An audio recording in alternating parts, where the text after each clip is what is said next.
How are you? Hello, Welcome to this Marta. interview today. Thank you. It's really fun to be here. I'm looking forward to it. How's life over there in Taos, New Mexico today? Are you still Just freezing? another slice of heaven. It's a difficult day. The sun came over the mountain again and blessed us with its light and life-giving force. Yeah, this is so home for my wife, Ray's, and I, and we feel like we've been here always. And really only, I guess it's going on 3 years now. But it's a lovely, magical, mystical place. And the state of New Mexico slogan is it's the land of enchantment. And I would say Ah, absolutely the case. They're not exaggerating it. It's a very magical place to be. So Psyche needs to be here. beautiful. I agree. It is a magical place, and having had the privilege of being there already two or three times, it is beautiful. Yeah, very, very nice. So, thank you for joining us today. I know that this is taking time out of your amazing life and um, allowing us to have this interaction that technology helps us to have nowadays so that we can share with the people who are going to be joining us in this Facebook Live today. Why Psyche? Why Psyche? Why Psyche now? What's your what's the Psyche proposal to humanity in this moment of our evolution? Yeah, that's a nice small question. I'll answer it in one liner, maybe. Yeah, and What's then the we'll be point? done. What's the point of life? Yeah. Yeah, come on. Easy. Actually, it's interesting enough. I think the point of life is to live life fully, and it doesn't have to be about suffering, and it doesn't have to be miserable and all of that. We find ourselves in a variety of circumstances, many of us in life. I've been in my share of them that seemed far from exciting or fun or interesting or anything. They were just survival sort of minutes, and a lot of people are experiencing that on the planet. And given the fragility of economies and politics and all the sort of nitty gritty stuff that goes on day to day to make life possible, it seems pretty like very difficult times for people for the most part. And for me, I recognize that, and I think really, in essence, that's why Psyche is here. That remember, Psyche started 30 years ago, not just a few days ago, or a few weeks, or a few months, or a few years, even 30 years ago. And when it appeared, I'll say through me, because the material was given to me as a download, as a series of detailed insights about this new work, which I didn't know anything about. I studied a whole lot of things early on when I was around the late 30s, early 40s in my life, and seeking, like many people, seeking the truth about what is real and what is not.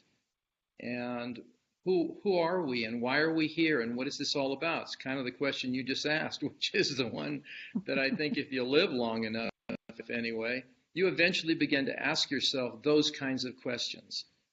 And the stage in life typically is older than 20. At 20, you're sort of pretty much absorbed in the what am I going to do with my life because it's all in front of me, and how am I going to be in the world, and what am I going to do in terms of a career and partnerships and relationships and friendships and all that. You're just finding out bits and pieces about who you are, and you sort of want to try out everything, so you do. And if you survive that, trying out of everything, then builds character and hopefully some wisdom along the way.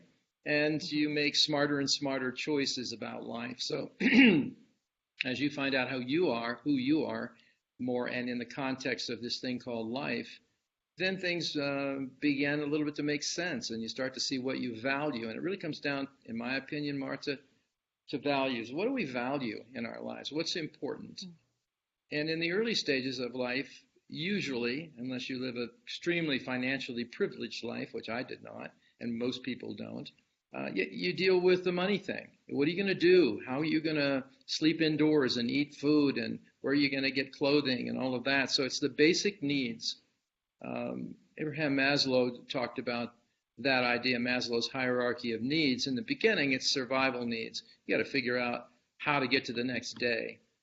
And eventually, if you sort of figure out society anyway, as we've created it, you figure out how to work within that society enough, at least, so that survival isn't an everyday threat. And that's the way my life was. It just unfolded one day at a time. When I was 20 years old, I just thought,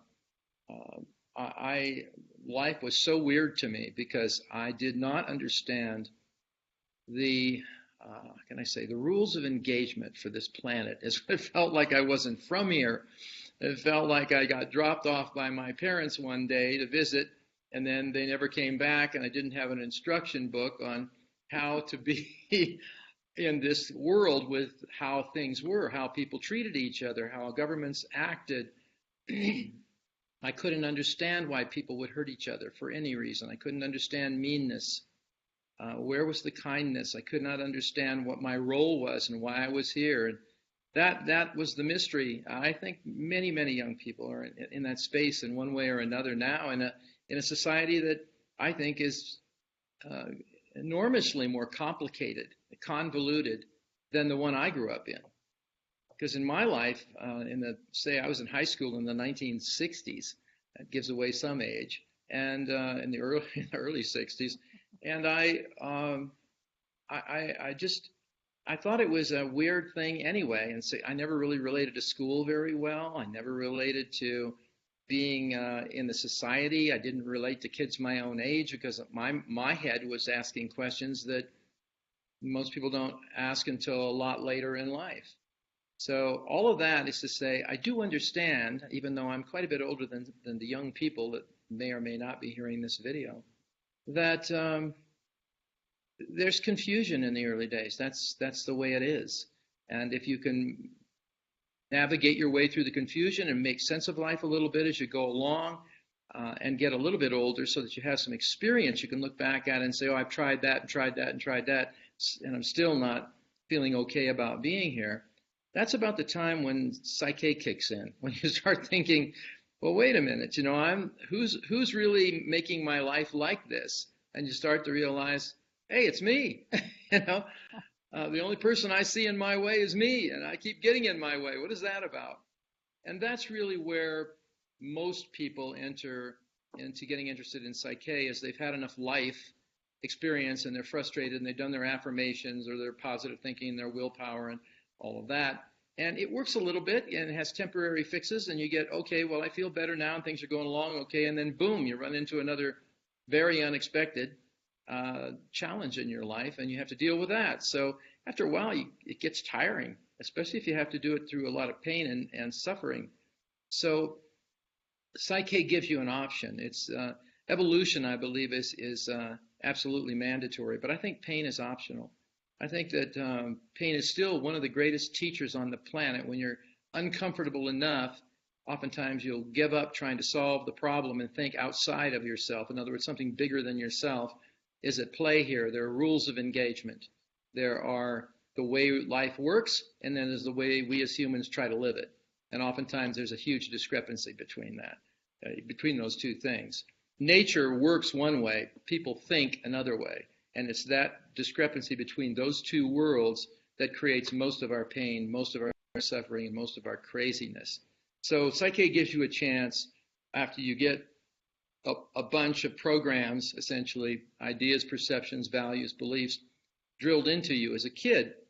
And you have experiences that, of course, make you see the world in a certain way, sort of through a fixed pair of glasses or lenses that distort everything into what you already believe. Even if reality is different than you believe, you are so set on how it's been that you can't see anything but the evidence that makes you right. And the problem about being right all the time is that you can be right but miserable. So, and then you think be right misery. About the wrong things. Yeah, right about the wrong things. You can be miserable and think it's everybody else's fault. Oh, it's bad genes, or I was brought into a bad family, or I had a terrible childhood, or people are just unfair. I don't understand it. I mean, there are all kinds of what I call mantras of limitation, internal negative self-talk, that make the world just like that for you.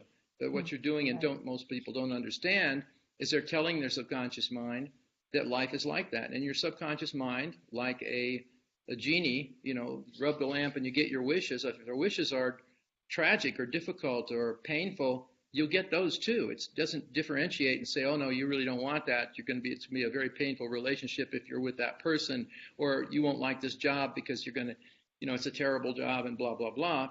It lets you learn the lessons. This is the part of us as organic intelligence, carbon-based ensouled sentient beings on the planet. We have this thing called free will. And it does operate, although granted, if you look at the Psych-K philosophy and the neuroscience, it doesn't kick in very often. Maybe 5% of the time you're making what would constitute a free will decision. The other 95+% of the time you're running from old programs and a preconceived set of notions, and your life turns out exactly like those notions are placed inside you. So the beauty of this is that when we say in our slogan, it's really more of a promise, free your mind. Psyche, free your mind. And the longer version of it is free your mind from the prison of limiting beliefs. And it is like being in a prison with no walls, but it's a prison nevertheless, a prison of your own belief systems, which then contribute to your choice, your so-called free will choice, in the next moment to make a choice about what you're going to do as a career, whether you're going to keep a job or leave a job, or you're going to stay in a relationship or leave a relationship. Are you going to go on a diet and get healthy, or are you going to keep eating the stuff that's fed to us that's food barely, that doesn't have much nutritional value to it, and unfortunately is often filled with toxins these days, which impacts our body. And as you get older in your life and you put more and more of that stuff in, it's cumulative. So and people know this mostly, but they often don't do what they know. They don't take advantage of the wisdom that their conscious mind is assimilating. When you read a book or you hear a speaker or you come to an aha moment in your life, it's great, but if it's not shared with the subconscious mind, my experience is it's another very good idea, kind of like, what do we make these, we around Christmas time, or no, I mean in January, you make a pledge. I forgot what they're called, but anyway. Yeah, New Year's resolution, that's it. Right. And those last anywhere from a few days to a couple of months, and then it's back to life as usual. Right. So I'm just saying, it's kind of like that with your subconscious mind. Your conscious mind wakes up, has a very good idea, you're very inspired for a few days, maybe even a week or two, and then somehow those old behaviors start to creep back in. And that's what I think, in terms of a core value that Psyche brings to the equation of life on this planet, is it's all rewritable software. You don't need to have that be. You're not a victim of your beliefs. You're a master of your destiny when you know how to rewrite those beliefs and change them into a different set of perceptions that create different behaviors that create a different outcome. And to me, and I say this with the deepest reverence for this work, there's nothing that I can think of that's more valuable to an individual than that, to being able to re-perceive themselves and the world they're in such a way that their wisdom, which is usually hard won over time, in the sense of you took your hits and your crunches and all of that stuff and you got the lesson. Now let's benefit from the lesson that you got, not just say it in a mirror over and over again, hoping that it'll be true for you that day, but install it at the subconscious level where it becomes a habit of perception and therefore a habit of being. And when you wake up to the fact that life can be pretty much whatever you really want it to be, and it can at the very least reflect your current level of wisdom that you've gained from your life so far, that's the best possible way. And then if the day after that or a week after that or a month after that or a couple of years after that, you have another epiphany, another awareness, and you can download it to your subconscious mind, and you can literally increase your state of consciousness, your awareness, and therefore accelerate your own personal evolution while you're here on school planet Earth, here to learn stuff. Right. So I guess what's different, though, of what you're saying is more that what I want it to be, because in that way I need to will it to be, which is what we've usually done, when we do the affirmations or the positive mind. is what we believe it to be when we can give that information, that new program, to the subconscious mind and transform whatever was there from before and give it new information to move forward, right? Right. Yeah, and the big difference is that the conscious mind affirmations and willing it and all of that takes effort, and it takes concentration, and it takes persistence, and it takes repetition, and it's hard, and you just wear out after a while, so it gets boring. Can't we get on with it here? Well, that was what haunted me, that very same thing early on in my life with Psyche, because before there was Psyche, I was doing the same thing everybody else was doing. I was trying to use positive affirmations, and I was trying to will it to be so. And I always thought when it didn't happen, it was just a proof that I had crummy willpower, and I wasn't a strong person. And I just beat myself up about all that because things didn't change that I was going through the rituals and doing. But the fact is I didn't have what Psyche is at all. It wasn't even close. It was just the conscious mind trying to change subconscious beliefs after I understood what those were, and at a processing rate 1,000,000 times slower than the subconscious mind. So the conscious mind processes information at about 40 bits of information per second, while the subconscious mind processes it at 40 million bits of information per second. So there's a no-brainer on who's going to win that war most of the time. Because if you're at conflict, you have this cognitive dissonance between what you want, what you're getting, and what you're doing to get it. You've got to resolve that conflict, and Psyche is just a beautiful, effortless, safe, efficient way to do that. And I was so blessed because I was very confused and very angry in my life about the time Psyche came in, and I was ready for a change. And I asked for it in a very sort of unpleasant way. I was ranting at the moment about, I don't want to do this, and what I'm doing now doesn't work, and what do you want me to do, God? And so the first response was, as soon as I asked it in a question form, I started to see the pattern that we know in Psyche as the core belief balance. That's 13 paired statements, opposites, with all the instructions, and it went across like a teleprompter in my head, and I typed it into my computer. This wasn't the really smart Rob sat down and figured all this out. Nothing like that. I was the original conduit, would be the most accurate description of my part in all of this in Psyche. I received the information because I was ready. Did I do a lot of preparation? Yeah, probably many lifetimes, plus this one, in investigating all the latest self-help programs that I could get into, and attended many, many workshops.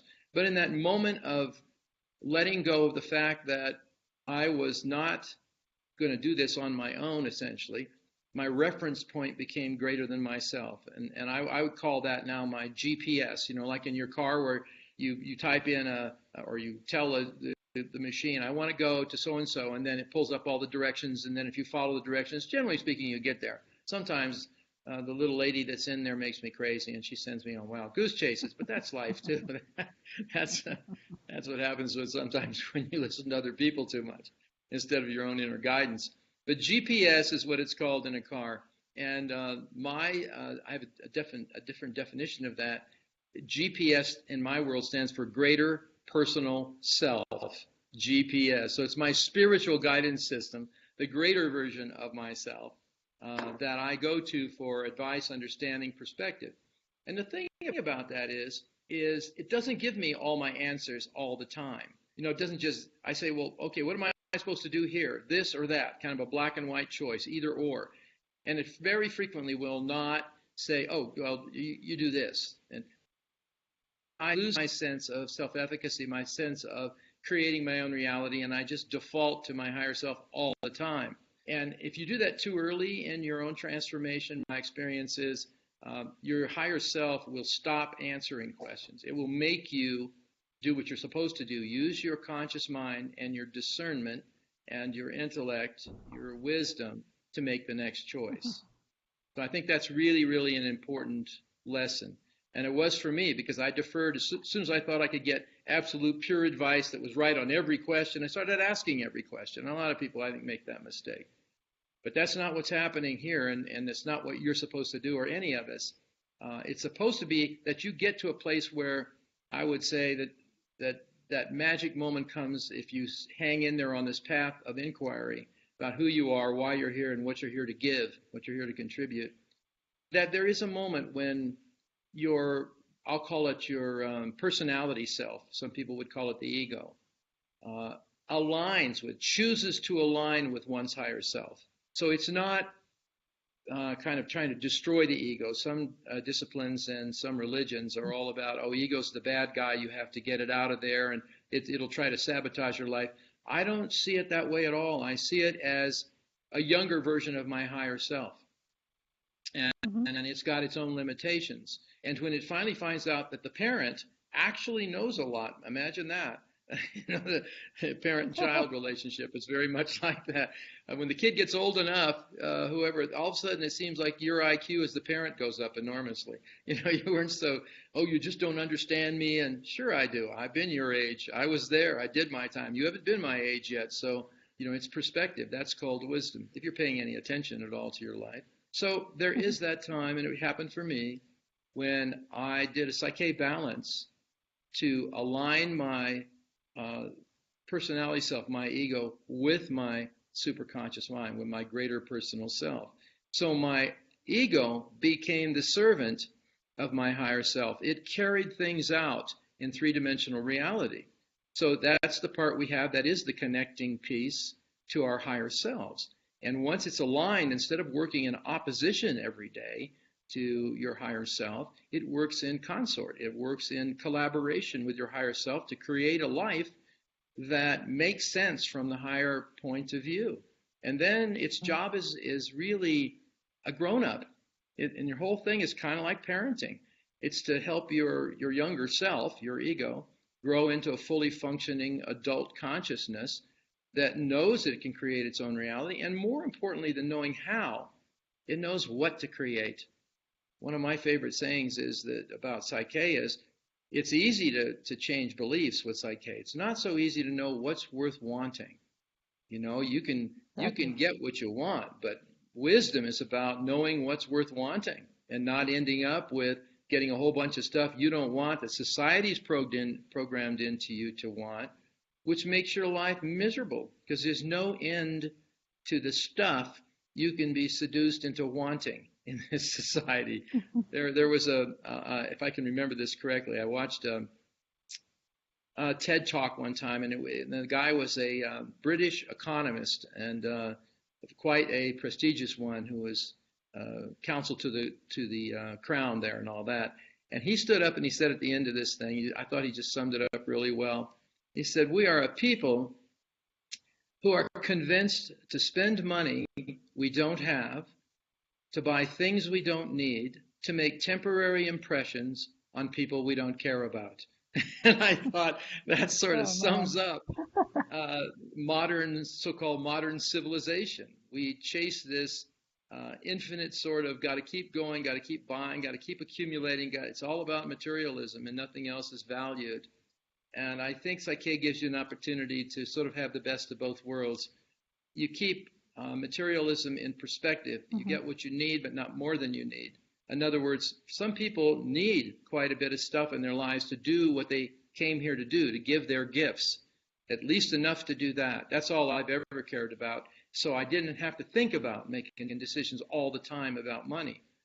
On the other hand, I've never sought extensive, extreme wealth because it has no interest to me. The wealth I'm interested in is spiritual wealth, spiritual abundance. If I understand who I am, why I'm here, and I'm giving my gifts, then what's manifested inside my life is summed up by for those of you that have read the Psyche book out there, the dedication to the book says, may you recognize your divinity, discover your greatness, and become the peace you seek. So in that order, once you realize that you are connected to something far greater than your individual self, then you realize the gifts that you have are to be given away. Given away meaning in this culture, yes, you have to receive money for these if it's going to be your livelihood. But the point is, you know what your gift is or your gifts are, and that we're to give those gifts to each other. That's why we don't just each person have their own planet. We're supposed to do this in relationship. And then what's the big payoff? It isn't a bank account that's huge. It's peace. Peace inside your own life. Peace inside the world. A deep sense of Now I know why I'm here, and it's actually very satisfying, beautiful place. And then all of a sudden, hell becomes heaven in that Hmm. metaphor. So to Yes, me, it's creating. all pretty darn simple if you can see it from the point of view of what are you really seeking. And people get all hung up on a bunch of prerequisites to a sense of peace and satisfaction and joy in life. They think they have to have this or achieve that or be known in this way or whatever it is. All of that is optional. You just make it harder for yourself if you put all those things in your way. With Psyche, you can go directly to the sense of understanding your connection to the divine and feeling that peace. Then from there, you can choose what you want to do in life, something grand or something not so big deal or whatever it is. But, that's really the key thing. That was my big aha moment late in my life. Beautiful. And that's a lot for people to reflect on and consider what that means for each of us. Because like you say, we each have this experience of this human time that we have here in this beautiful planet.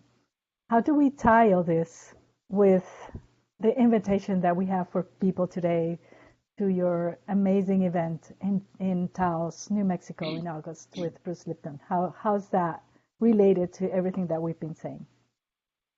Well, very directly. Bruce and I worked together for, I believe, 14 years earlier in our careers, and we loved it. And it was really all about the message that you're not a victim of your genes, as Bruce says in his seminal work. He's written 3 books. The one that's been reproduced and had a 10th anniversary recently was the one called The Biology of Belief. And in that book, people learn a very important concept that tends to free them then in many important ways from the prison of their own minds. And that is, they're not a victim of life, they're not a victim of their genes, that your beliefs actually shape your life and the expression of your genetics. It's not an accident that genes do one thing or another or express, say, a cancer gene.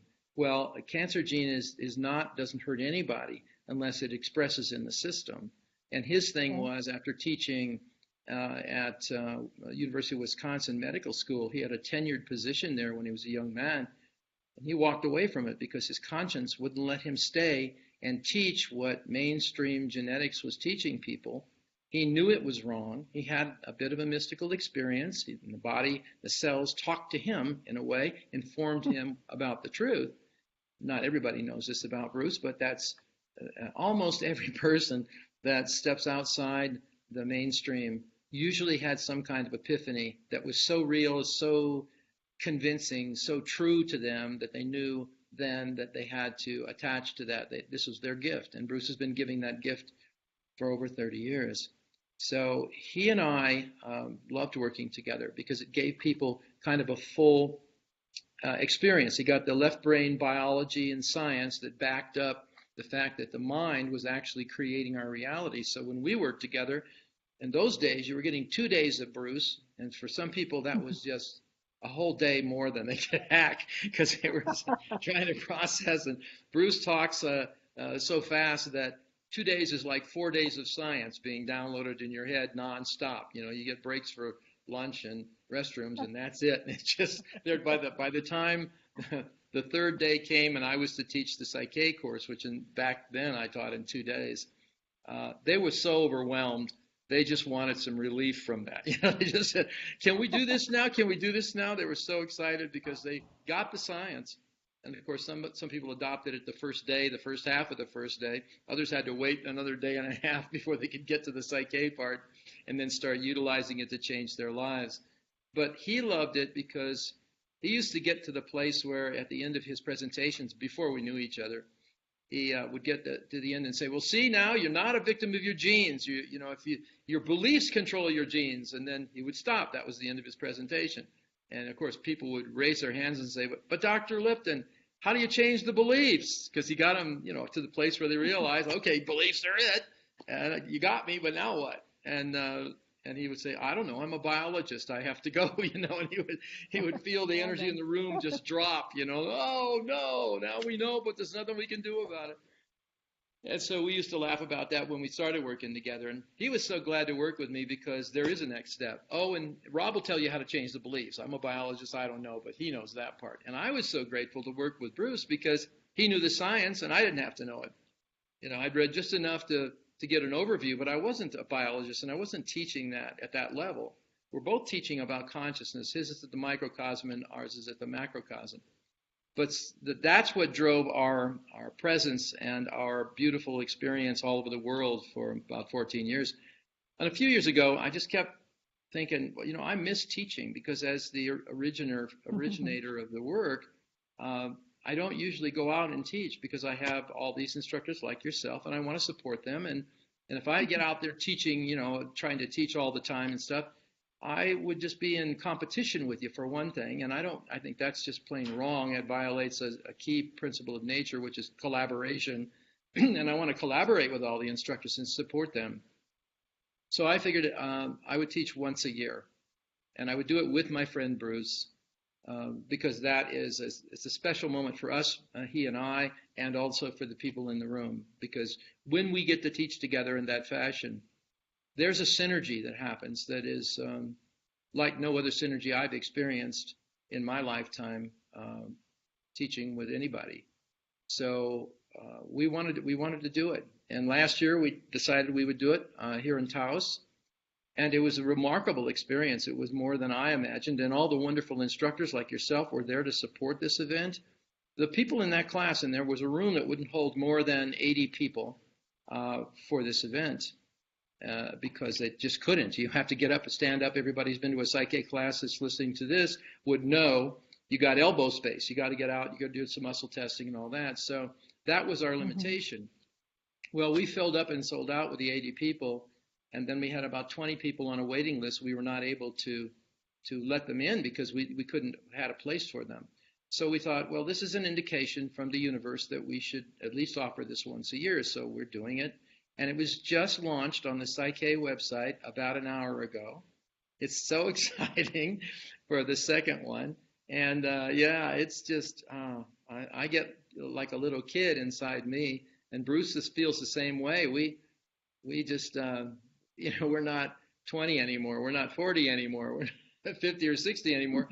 But I kid him and I said, so don't worry about it, Bruce. I said, we're really geriatric indigos. You know, we're kids with kids inside, these wild kids inside these older bodies. But we have so much fun doing it, and chronological age is definitely not a limitation. We're fully alive and fully present, and bringing, we hope, to many people a level of experience and understanding that's beyond even the class we're teaching. Last year I was very surprised to find out that of the 80 people that came, 50 of them had already taken Psych-K, and some of them had taken all of the courses of Psych-K, and I'm just there to teach the basic. So I was scratching my head thinking, well, why do you want to be here? You know all this stuff.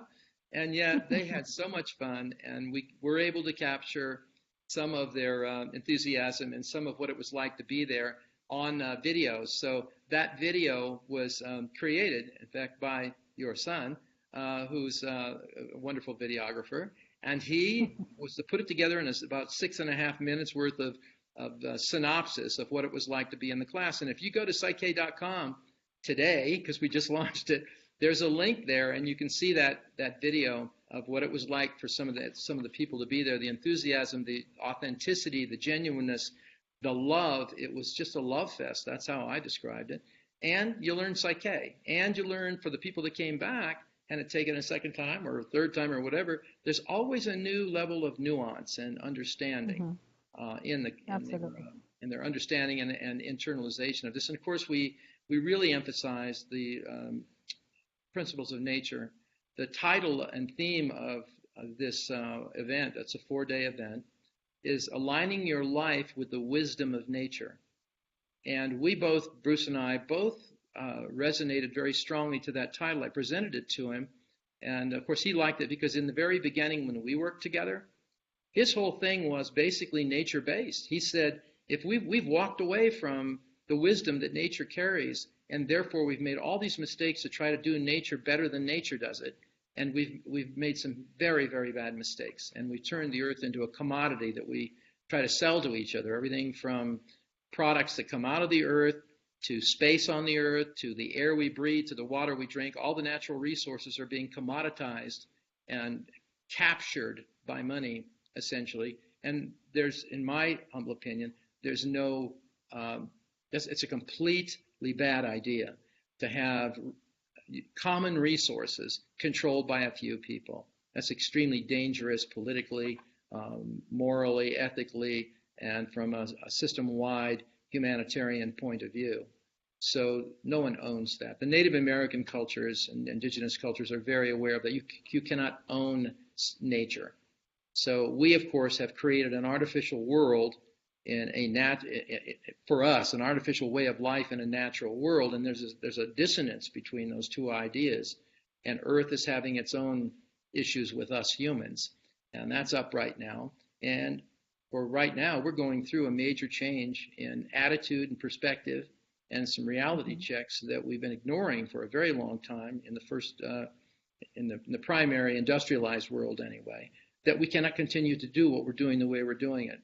So the value of the principles of nature in all of this is that it's a way to take the wisdom of nature and actually internalize it so that you become in a harmonic resonance with the Earth's consciousness. And this is beautiful because you can use these as opposed to the way all the other beliefs that we have, the goal statements that we have in the work that's in Psyche and the Basic. There's a whole bunch of those. But they're designed for specific reasons. It could be a relationship issue or a financial prosperity issue or health and well-being issue or self-esteem, etc. And they're great for that. And it sparks your imagination and you create personalized designer beliefs for yourself and then use Psyche to add them to your operating system, your subconscious mind. But these principles are different. The principles are, because they are universal principles, that is to say, this is how these 11 concepts, and I ran them by Bruce when they came in, the same way the Psyche did, as a series of transmissions. I sent them to him and I said, is this missing anything? Or I just got these things, and what do you think as Mr. Biology over there? And he read them and looked at them and he said, oh, that pretty much covers it. This would be universal principles for how nature runs the planet.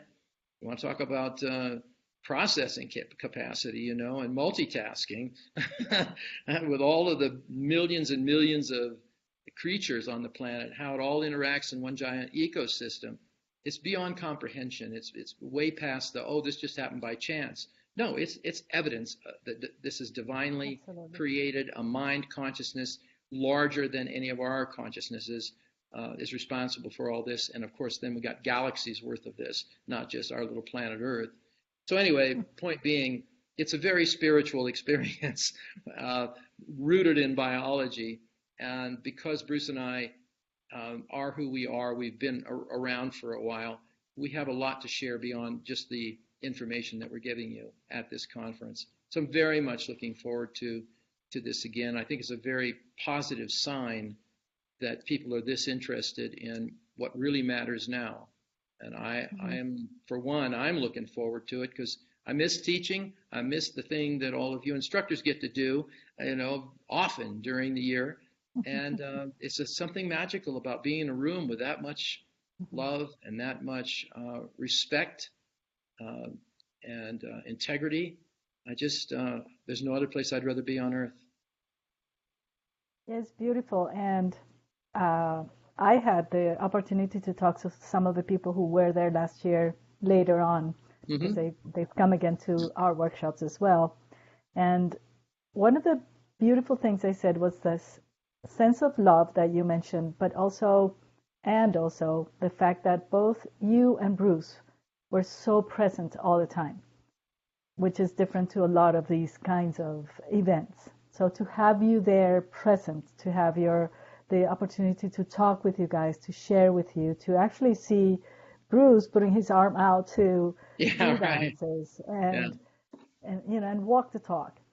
And I think that's one of the big differences of Psyche with so many things that are being offered out there today is the possibility to be authentic, the possibility to be more ourselves, to be genuine, and to enjoy this human experience without having to give it up in order to be spiritual. It's like, let's join in and live this human experience and make this heaven on earth. And having you guys there to transmit that in physical, to have you there to really see that you are who you say you are, and it's not some being that learned this or read it on a book. So personally, I really, really respect that, and I find it a blessing. Thank you, Martha. It was, I felt the same way being there, and I so enjoyed being in the room all the time. It's not when Bruce and I don't do the speaker thing, and then we walk off the stage and disappear out of existence, and the next speaker comes up. Bruce does more of that, or because he has to, because he works with other speakers. I don't go on the speaking circuit, not because I can't speak.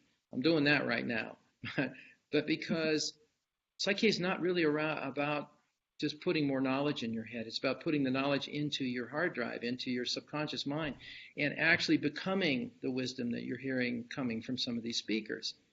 Bruce has lots of information, but Bruce is the last guy to leave the room. And sometimes he works in venues that are, way larger than 80 people. He's got 800 people or whatever or more. And he will be present and answer questions and talk with people and stuff as long as he can, as long as he can physically do it and the time in the room, allows for it. And I feel the same way because I don't do it so much anymore. There was a point at which I sort of got overwhelmed too. I don't have the constitution. He's like a bull. He seems to go forever. And the Energizer Bunny is what we called him for the longest time. He never ran down. Whereas I eventually say, I got to sit down here, or I need a break or something like that. Not because I don't love people. That's not the issue so much. It's about the connection, and that's really refreshing, and it's a good thing. And then if you're the speaker, then everybody wants to connect with you individually. You're only one person connecting with the one person, then you're finished, sort of. You can go home and you can think about what you got and all that. But if you're the speaker, it's a job. It's a hard job. It's not that you don't like it. It's just that it takes a lot of tenacity and physical capability to stay present that long. In this situation, because he teaches one day and I teach the Psych-K Basic in 3 days, he has in the past, stayed to be able to talk to people on breaks and stuff if they want to discuss stuff with him. I'm available as soon as I am not, when I'm not doing the teaching part and people are paired up as partners to learn what I've been teaching and demonstrating.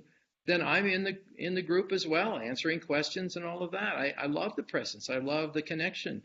And especially in an environment where people go out of their way to come to a place to become better people.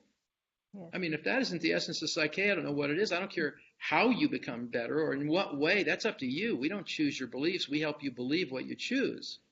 And at the subconscious level where it actually does some good and it's self-perpetuating, instead of making life a day-to-day struggle, it can be a self-enhancing prophecy, if you will. I mean, it's as if once you set it in motion and your subconscious mind has a new set of habits of thinking and therefore of behaving.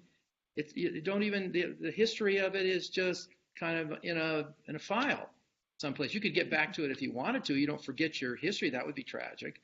But it no longer automatically impacts you in some limiting way that is limiting your life. And you're so much more than maybe the life you're currently living. But once you get out of prison, free your mind from the prison of limiting beliefs. It is a prison kind of.